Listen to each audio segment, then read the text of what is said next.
I wanted to actually take a look at these double standards that we are talking about.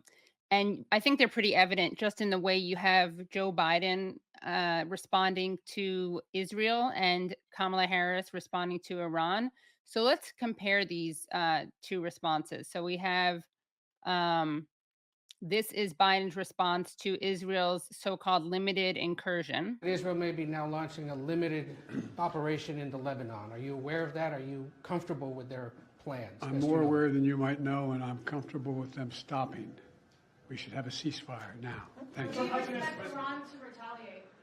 At first, Biden last fall and winter would not call for a ceasefire, but by early this year, he said he wanted a ceasefire, only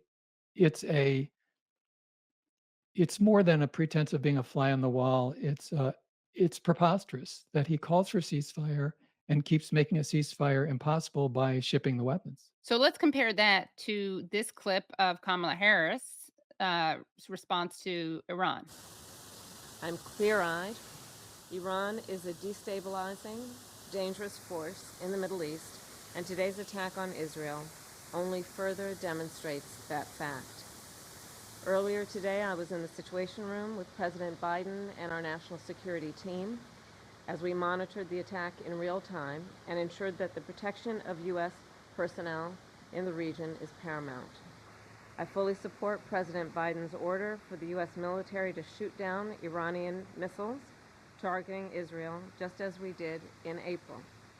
We are still assessing the impact, but initial indications are that Israel, with our assistance, was able to defeat this attack.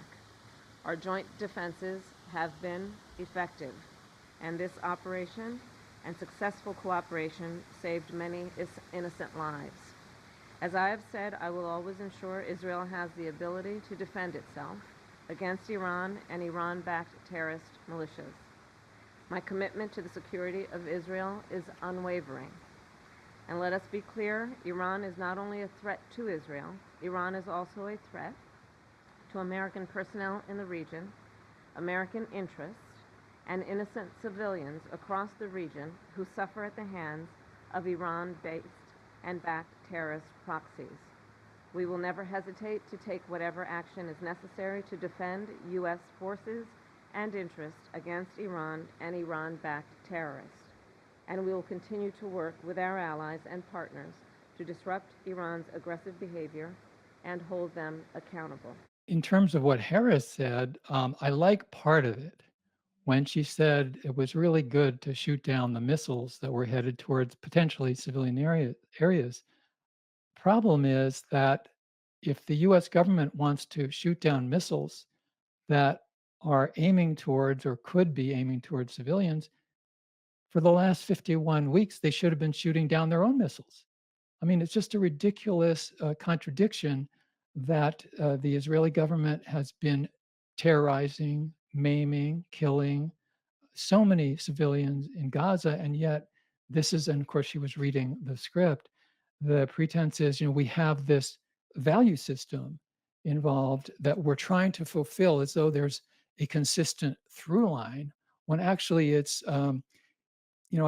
I think, there's a lot to recommend Marxism, but I think maybe even Lewis Carrollism is better from Through the Looking Glass, where Humpty Dumpty is asked by Alice, how can you make one word mean so many different things? And Humpty Dumpty says, the question is, who has the power? That's all. And so we're seeing that played out again and again. The rhetoric, I think we heard Harris say, Israel has a right to defend itself. Well, Palestinians have a right to defend themselves, one would think. And I'm sure, Katie, and you've taken a lot of attacks for supporting Palestinian rights. I'm sure you have encountered this line thrown at you. I have as well. What are you talking about?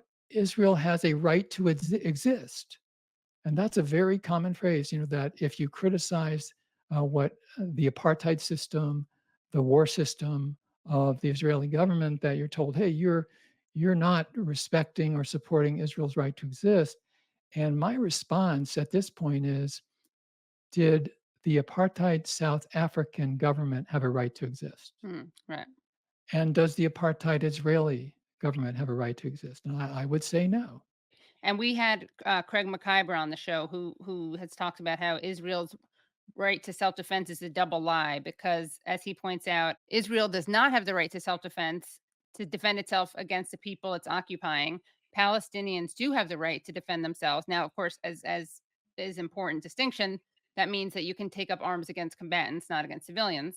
Um, and also, but it's also a double lie because what Israel's doing is not actually self-defense anyway.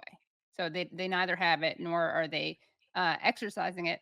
One more double standard I wanted to show, and this is an article that's the great media critic Saul Rod tweeted. Okay, so this is from AFP. Entire world should condemn unacceptable Iranian missile attack. Blinken.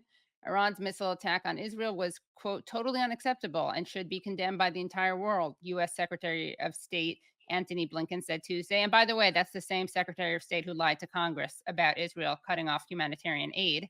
And this is what Saul pointed out. Iran launched a retaliatory attack months after Israel carried out an assassination on Iranian soil and promises of a ceasefire failed, with zero casualties.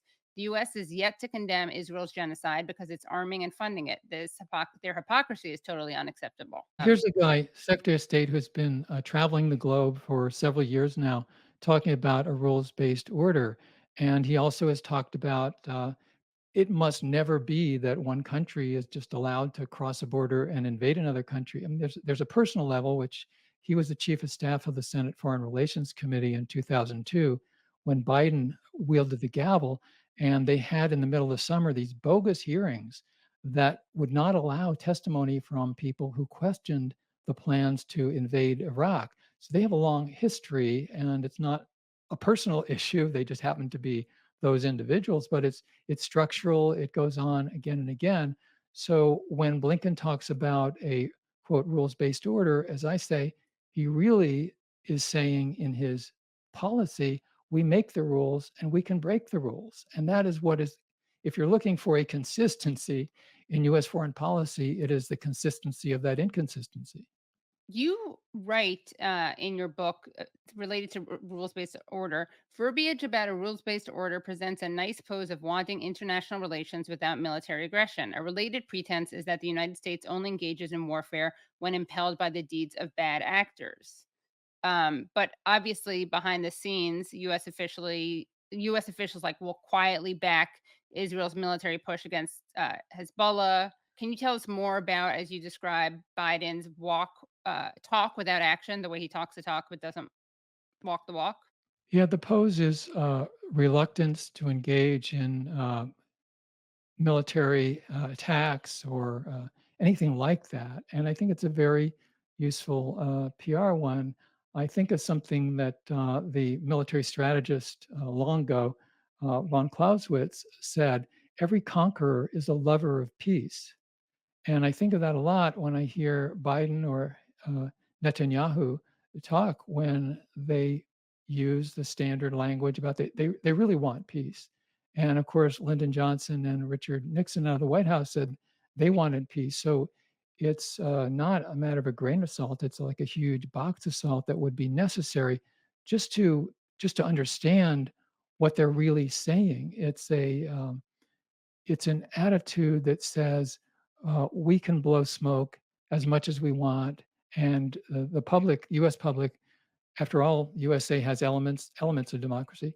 U.S. public won't catch up with us. That is the modus operandi. Matt Lee, the intrepid journalist who actually asks good questions from the AP, asking State Department spokesperson Matthew Miller about Israel and Iran. So Matt Lee says, does the administration see anything that Israel has done over the course of the last 3 weeks as escalatory? And Matthew Miller responds, there is a difference between Israel's actions in Lebanon to defend its civilians and actions Iran took today against another state. Yeah, these are standard responses that we get from people like Matt Miller in the State Department or Kirby, who actually is not mentioned much, but is a former admiral at the Right. White House. And it's maddening. You know, when I was first working on this afterword for War Made Invisible, I was hoping that I was writing history about the war on Gaza, so February, March, April.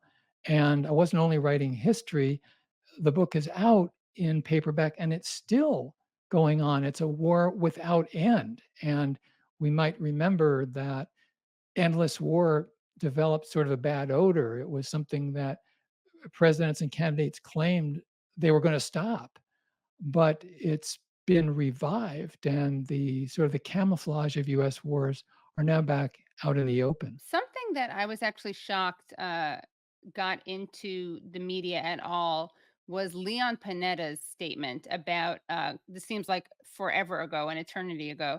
Leon Panetta's statement about the so-called pager attack, and I just wanted to take a look at this clip of him responding to it. Be able to place an explosive in technology that is very prevalent these days, and turn it into a war of terror, really, a war of terror. This is something new. Is it terrorism? I don't think there's any question that it's a form of terrorism. This has gone right into the supply chain, Yeah. right into the supply chain.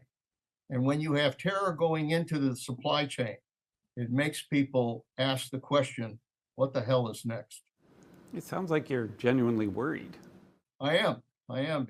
This is a tactic that has repercussions. And we really don't know what those repercussions are going to be. The forces of war are largely in control right now of what's going on. Do you think there should be condemnation for it? Should other nations step in, including us?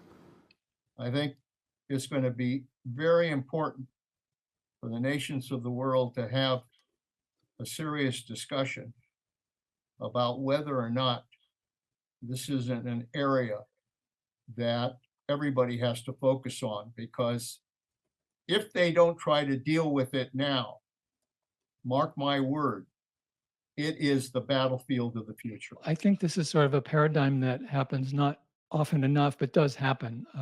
Leon Panetta, former CIA director, former Department of Defense, I put defense in quotes, uppercase D. He's 86 years old. He's near the end of his life, presumably. His career is certainly over in Washington. And for whatever reasons, he feels freed up or felt freed up in that interview Sunday show a week or so ago to speak honestly. Essentially, he was saying that Israel is a terrorist state, and that's almost forbidden in U.S. news media. And if he were not former Secretary of Defense, he might never be invited back. He stepped over the line. Right. Yeah, I mean, it's kind of stunning when you see someone like a former CIA director say something more radical than the mainstream media. I mean, no one in the media was calling this terrorist or suggesting it, really, except for this person kind of was. But I think that's an exception. Everyone was accepting the claim that this was a targeted surgical strike. Yeah, and I had to remember when I saw that clip that you just played, that in 2016, as a Bernie Sanders delegate to the Democratic National Convention, I was one of hundreds of us who interrupted Leon Panetta's speech Right. to the convention. We were chanting "No more war," and he was shocked, and certainly was, for lack of a better term, a warmonger at that time. So what do we have? We have 8 years later, he's speaking truthfully, and this is a paradigm when people occasionally are no longer in power. We need to force people in power to acknowledge such realities.